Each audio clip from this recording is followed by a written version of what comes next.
Welcome to Z analysis. मैं हूं Alex Joshi. हाल ही में क्या है कि पाकिस्तान के पूर्व वित्त मंत्री हैं जिन्होंने एक बड़ा बयान दिया है किस चीज़ को लेकर कि इन्होंने जब पाकिस्तान में कहा कि जब पाकिस्तान में जनसंख्या नियंत्रण कानून की बात होती है तो यहाँ पर क्या है, इस्लाम खतरे में आ जाता है। इन्होंने एक स्टेटमेंट दिया था। जो पाकिस्तान के पूर्व मंत्री है ये मिफ्ताह मिसाइल इस्माइल के नाम से है ये, और इन्होंने क्या है, सबसे बड़ी बात, इन्होंने भारत की तारीफ में कई शब्द भी यहाँ पर कहे हैं। तो इसी के बारे में विस्तार से बात करेंगे हम कि इन्होंने क्या क्या कहे हैं भारत की तारीफ के बारे में और पाकिस्तान के बारे में इन्होंने क्या कहा, तो सभी के बारे में हम जानेंगे। उससे पहले आपको एक क्वेश्चन बताना है कि which state has received the first prize for the best adventure tourism destination and all around. आपके 4 स्टेट आपके पास उत्तराखंड है, केरला है, तेलंगाना और असम। कमेंट बॉक्स में आपको आंसर करना है और जो वीडियो है इसके अंत में मैं आपको इस क्वेश्चन का आंसर दूंगा, तो आपको इसको आंसर लास्ट तक देखना है। उससे पहले आपको कमेंट बॉक्स में आंसर भी कर देना है। जो पाकिस्तान के मिफ्ताह इस्माइल हैं, पाकिस्तान के पूर्व वित्त मंत्री, इन्होंने क्या क्या कहा कि पाकिस्तान की बदहाली से पूरी दुनिया वाकिफ़ है। हाल ही में बाढ़ से पूरा पाकिस्तान भी यहाँ पर त्रस्त हो गया था, लाखों लोग यहाँ पर बेघर हो गए थे।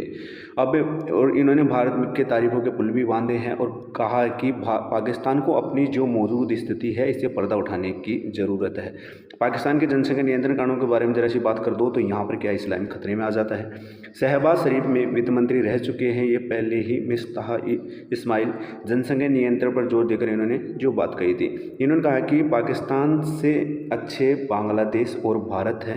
और बांग्लादेश के बारे में इन्होंने ये कहा कि बांग्लादेशी की औसत उम्र पाकिस्तान से 5 साल ज़्यादा है और बांग्लादेशी पाकिस्तान से 3 साल ज़्यादा पढ़ा लिखा होता है। पाकिस्तान सरकार से बहुत सारी गलतियाँ हुई हैं। आज हिंदुस्तान के पास 600 अरब डॉलर का विदेशी मुद्रा भंडार है, वही पाकिस्तान के पास ओनली 10 अरब डॉलर का है। ये बात कही और इन्हें कहा कि 90 के दशक में हम इन दोनों कंट्रीज से बहुत आगे थे। कि वित्त मंत्री ने कहा कि आज भारत पूरी दुनिया में इज्जत से भारत को देखा जाता है। भारत 150 अरब डॉलर का निर्यात करता है, ओनली आईटी में इतना निर्यात करता है। और यह कहा कि 90 तक हमसे आगे थे, लेकिन हमने हमारे देश को क्या दिया, इसके बारे में बात कही उन्होंने। कि पाकिस्तान के 50% बच्चे आज स्कूल जाने के लायक नहीं है, लायक है लेकिन जा नहीं पा रहे हैं। हमें खुद से सवाल करना चाहिए, हमारे देश से खुद से सवाल ये हमें करना चाहिए।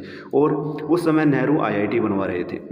जब ये इस्माइल ने कहा कि पाकिस्तान की शिक्षा नीति और व्यवस्था पर कई सवाल उन्होंने खड़े कर दिए। कहा कि पाकिस्तान महज एक फीसदी रिपब्लिक है, यहाँ बस ड्राइवर का बेटा बस ड्राइवर ही बनता है, शिक्षा केवल 1% लोगों को मिलती है। और माइक्रोसॉफ्ट, ट्विटर, गूगल के सीईओ सारे भारत से आए हैं। देखो, सबसे अच्छी बड़ी बात है कि जो माइक्रोसॉफ्ट, ट्विटर और गूगल है, इन सभी के सीईओ भारत से, आईआईटी से निकल कर आए हैं। यहाँ सरकारें बदलती रहती है। भारत में नेहरू आईआईटी बनवा रहे थे उस टाइम, दूसरी सरकार आती है तो और अन्य प्रोजेक्ट पर काम करती है। मतलब इनका कहने का मतलब ये था कि इंडिया में जो शिक्षा है वो पार्टीबाजी से रिलेटेड नहीं है। अब जनसंख्या पर पाक और बांग्लादेश की तुलना उन्होंने कहा कि बांग्लादेश नहीं बना था, पश्चिम पाकिस्तान की से ज़्यादा इनकी आबादी थी। और लेकिन जब यहाँ पर दोनों का डिवाइडेशन हुआ, पाकिस्तान और बांग्लादेश का, तो यहाँ पर आज जो प्रेजेंट सिचुएशन है इसमें पाकिस्तान की जो पॉपुलेशन है वो बहुत तेज़ी से इंक्रीज हुई है यहाँ पर पाकिस्तान की पॉपुलेशन। और उन्होंने कहा कि जब भी भारत पाकिस्तान में इसके बारे में बात की जाए तो यहाँ पर इस्लाम खतरे में आ जाता है। अब सबसे बड़ी चीज़ है कि इस तरह से पाकिस्तान की आबादी बढ़ती रही तो यहाँ पर क्या है कि वैसे ही हालत ख़राब है और धीरे धीरे और हालत ख़राब होते जाएंगे। इनका रिजर्व भंडार भी यहाँ पर बहुत कम है। तो यह इनका जो स्टेटमेंट था, कितने लोगों को सही लगता है कि इन्होंने स्टेटमेंट सही दिया नहीं दिया, कमेंट बॉक्स में ज़रूर बताना। और फाइनली हमारे जो आंसर था, जो क्वेश्चन था, उसका आंसर क्या होने वाला है कि which state has receive the first prize for the best adventure tourism destination all around. ये मिला है आपके किसको? उत्तराखंड को। हाल ही में रिसेंट का क्वेश्चन है तो आपको ध्यान रखना है। उत्तराखंड ने बेस्ट एडवेंचर टूरिज्म डेस्टिनेशन का यहाँ पर क्या जीता है, ये प्राइज जीता। ये था हमारा आज का वीडियो। अगर वीडियो अच्छा लगता है तो चैनल को लाइक एंड सब्सक्राइब जरूर कर दीजिएगा।